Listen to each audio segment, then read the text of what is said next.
is the first time I meet with you. I think it is. I think it is.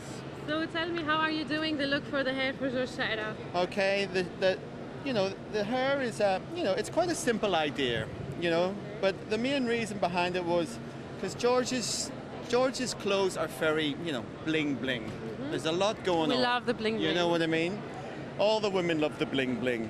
And we wanted to come up with something that was quite simple but sophisticated but cool too and understated, And the idea was, because you want to keep them chic, but it has to be cool.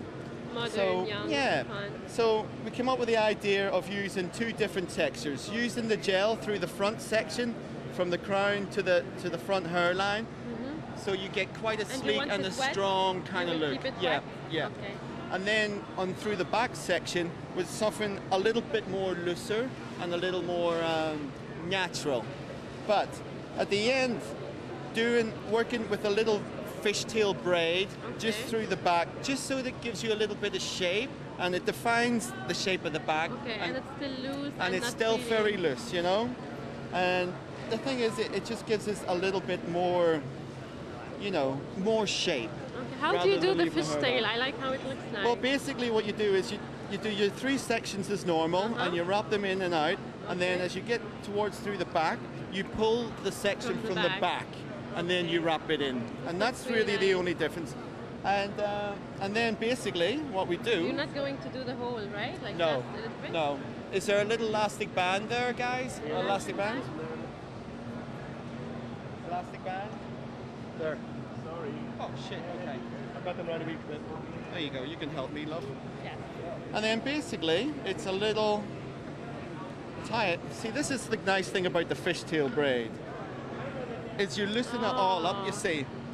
And this is where you begin to get this texture. This is nice. And then you pull it out. And this is nice evening and daytime, right? It's a very cool braid, It's originally was invented kind of in the 70s, but the last few years, it's kind of a bohemian kind of feel, Because we spend so much time on making everything neat, and here I'm just seeing you like... But it's so beautiful though, and very chic, Understated, but very cool. Give me one advice for women for the hair. What's your best advice, your best tip? Not to have your hair too clean, because the problem that us guys have is basically women's hair is too healthy nowadays. Like if you look back to the 60s and the 70s, everything was more, hair was stronger and heavier, and now women, all they do is spend their time trying to thicken it. You know what I mean? So it's important to have a bit of bleach, a bit of color, because it just gives you the natural texture inside, But people, it's more, people like the 60s or whatever, but the hair is totally different than what the hair was like then, because, as you see, the hair is too clean. I spend my whole time trying to make it look thicker and more texture, I love mousse. I use mousse in the hair all the time. What brand do you use? I use the Redken mousse. Redken. But, mousse gives a good texture in there. All right. Thank you so much. Thank you, my darling. Enjoy. I hope I see you again. I hope to see you again. Ciao, ciao.